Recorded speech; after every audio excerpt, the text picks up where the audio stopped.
আগের পর্বে আপনারা বেলেরা কৃষ্ণকালী মায়ের মন্দিরের রাধা গোবিন্দর বিগ্রহ আসা থেকে মঙ্গল আরতি এবং মঙ্গল ঘট আনা পর্যন্ত আপনারা দেখেছেন। এই পর্বে তার পরবর্তী অংশটুকু আপনারা দেখবেন এবং আগের পর্বের লিঙ্ক আমি এই ভিডিওর ডেসক্রিপশন বক্সে দিয়ে দিলাম। আর মঙ্গলা মা কি বললেন সবটা শোনাবো। আচ্ছা, আমি একটা কথা বলছিলাম, আজকে তো 27শে বৈশাখ সোমবার, এমনি কৃষ্ণকালী মায়ের মন্দির সোমবার দিন বন্ধ থাকে, তো হঠাৎ করে বেলেরাতে আপনাকে দেখে সত্যি খুব অবাক লেগেছে, অনেক ভক্তরই অবাক লেগেছে। আর তার সঙ্গে এখানে রাধাকৃষ্ণের একটা মূর্তি আপনি আজকে প্রতিষ্ঠা করলেন, তা এটা কি আপনার মানে পূর্ব পরিকল্পিত ছিল নাকি হঠাৎ করে মনে হলো যে না বেলেরা মন্দিরটা ফাঁকা আছে, একটা কিছু প্রতিষ্ঠা করি? মঙ্গলা মায়ের সঙ্গে আরও অনেক কথাবার্তা হয়েছে, যে কথাবার্তা আমি আপনাদেরকে এই ভিডিওতে সমস্তটা শোনাবো। আপনারা আগের ভিডিওতে বরাবরই কমেন্ট করেছেন যে দাদা বেলেরাতে গেলে কি মঙ্গলা মায়ের সঙ্গে দেখা হবে, মঙ্গলা মা কবে আসছেন এই বেলেরার কৃষ্ণকালী মন্দিরে। আমি এই ভিডিওতে এই সব প্রশ্নের উত্তর আমি সবটা জানিয়ে দেব। তার আগে আজকে কি হলো সেটা অবশ্য আপনারা দেখে নিন।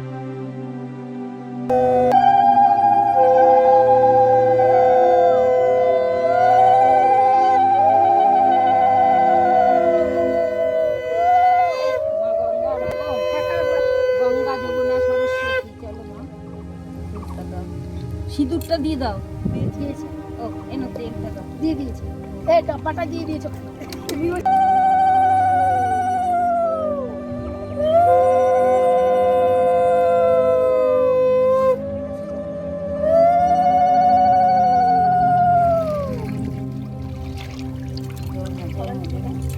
আচ্ছা ওই বোতলটা কই? জল ভরো। কোনটা তেলেরটা? জলের না না জলের বোতল।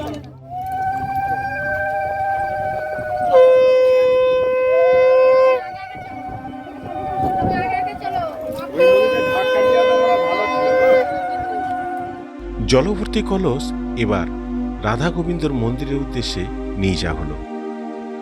তবে একটা কথা এখানে বলে রাখি, আজকের পর থেকে এই স্থানটা বেলেরা কৃষ্ণকালী মন্দির নয়, বেলেরা রাধা গোবিন্দর মন্দিরের নামে পরিচিতি লাভ করবে। বেশ কিছুটা পথ অতিক্রম করে মঙ্গল ঘট নিয়ে এলেন রাধা গোবিন্দর মন্দিরে। অসংখ্য ভক্ত এসেছিলেন মায়ের মন্দিরে। তারা কেউ জানতেন না যে আজকে বেলেরা কৃষ্ণকালী মায়ের মন্দিরে গেলে মঙ্গলা মায়ের সঙ্গে দেখা পাবো।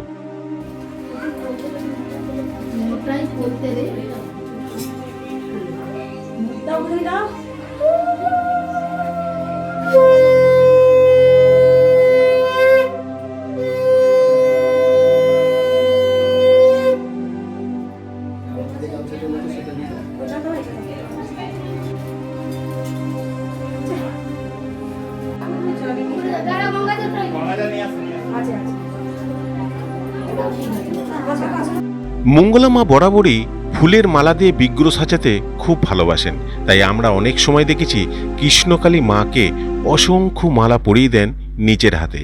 তাই রাধা গোবিন্দর ক্ষেত্রেও কিন্তু বিকল্প কিছু হলো না, রাধা গোবিন্দর মূর্তির উপরেও অনেক মালা পরিয়ে দিলেন মঙ্গলা মা।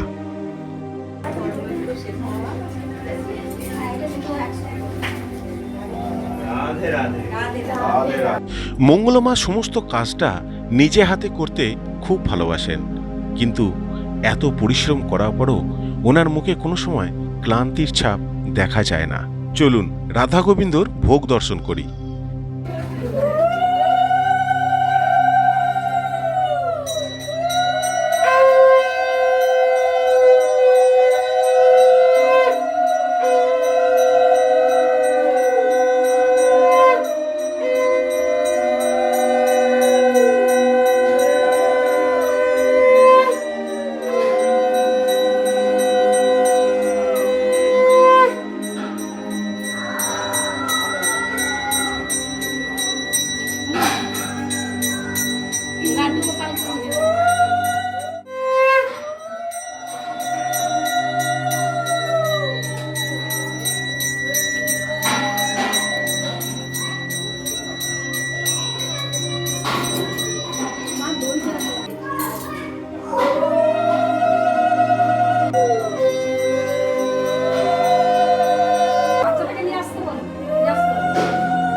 রাধা মাধবকে ভোগ দেওয়ার পর সেই ভোগের প্রসাদ বাতাসা ভক্তের মাঝে বিলিয়ে দিলেন।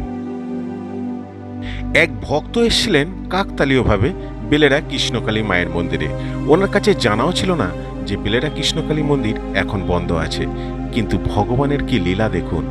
ওনার কাছে যে সন্তান হয়েছে, তিনি কৃষ্ণকালী মায়ের কাছে মানত করেছিলেন যে তার মুখে ভাতটা যেন কৃষ্ণকালী মায়ের মন্দিরেতেই যেন দিতে পারি।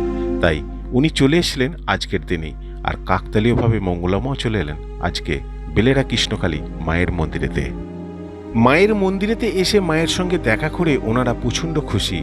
তার পরিবর্তে ওনারা কি বললেন সেটা একটু শুনুন। এক মাস হসপিটালে ভর্তি ছিল, টাকাই নেই। আমি মায়ের কাছে বারত করছিলাম যে আমার লাঠি চাওয়া তাই ভালো করে লাগে। সবাই বলুন জয়।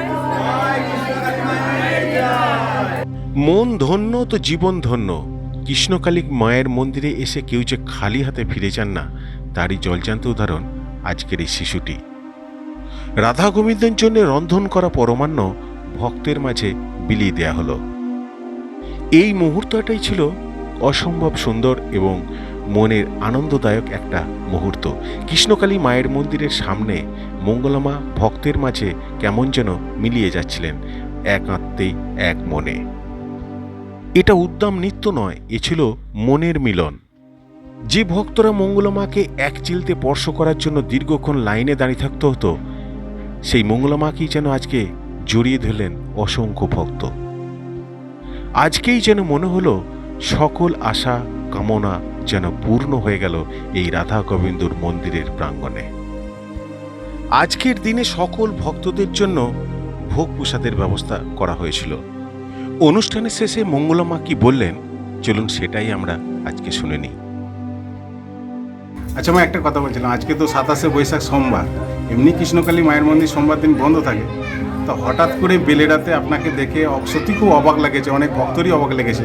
আর তার সঙ্গে এখানে রাধাকৃষ্ণের একটা মূর্তি আপনি আজকে প্রতিষ্ঠা করলেন, তা এটি কি আপনার মানে পূর্ব পরিকল্পিত ছিল নাকি হঠাৎ করে মনে হলো যে না বেলেডা মন্দিরটা ফাঁকা আছে, একটা কিছু প্রতিষ্ঠা করি? আমার ছিল যে যেহেতু গোপীনাথ জিউসের জায়গা, আচ্ছা। আমার গোপীনাথ জিউস বসবেই। আচ্ছা বসবেই, আমি জানতাম গোপীনাথ জিউস বসবেই। আচ্ছা আমার এটা আজ বলে নয়, আমি এই জায়গাটা যার, আমি ওনাকে গোপীনাথ মা বলি। তা যে গোপীনাথ জিউসের জায়গাটা, সেই মা কিন্তু আমার ভক্ত, আমি জানতাম না। সেই মা হয়তো আসেননি বা চলে গেলেন, হয়তো ওনার মেয়ে এসেছিলেন, ওনাকে ফোন করেছিলাম, ওনার মাকে আমি বলি গোপীনাথ মা। তা উনি আমার বাড়ি থেকে ভক্ত, ওনার খুব পেটের সমস্যা ছিল, সে ওখান থেকে ভালো হয়েছে। আমি তাকে বলেছিলাম যে মা, ও আমাকে মা শুধু বলতো মা কৃষ্ণকালী মাকে যেন তুমি নিয়ে যাও না। আমি মাকে হাত দুটো ধরে কথা দিয়েছিলাম, মা তুমি চিন্তা করো না মা, তোমার গোপীনাথ জিউসের জায়গায় তোমার গোপীনাথ জিউসই আসবে। তা আজকে তার মেয়ে প্রচুর কাঁদছিল। আর বলছি, আজকের পর থেকে কি বেলেডাবাসী এবং আমরা আমাদের মতো যারা সব ভক্ত রয়েছেন, তারা কি একটু কি আশাবাদী হতে পারি বেলেডা কৃষ্ণকালী মায়ের মন্দির নিয়ে? একটু আশাবাদী কি হতে পারি যে মঙ্গলামা আসছেন যখন, হয়তো মানে একটু আশার দিক, হয়তো মা হয়তো এখানে আসতেও পারেন মাঝে মাঝে, এরকম একটা কিছু কি ইঙ্গিত আমি কি পাচ্ছি? একদম, যেটা হচ্ছে আমি প্রতি সোমবার, যেহেতু কৃষ্ণকালী মায়ের মন্দির বন্ধ থাকে, প্রতি সোমবার মন্দির বন্ধ থাকবে অবশ্যই। গোপীনাথ জিউসের জায়গা, রাধা কৃষ্ণ, অবশ্যই আমি তার চরণ ছেব, ফুল দিয়ে পুজো করবো অবশ্যই। জয় কৃষ্ণকালী মায়ের জয়। জয় কৃষ্ণকালী মায়ের জয়।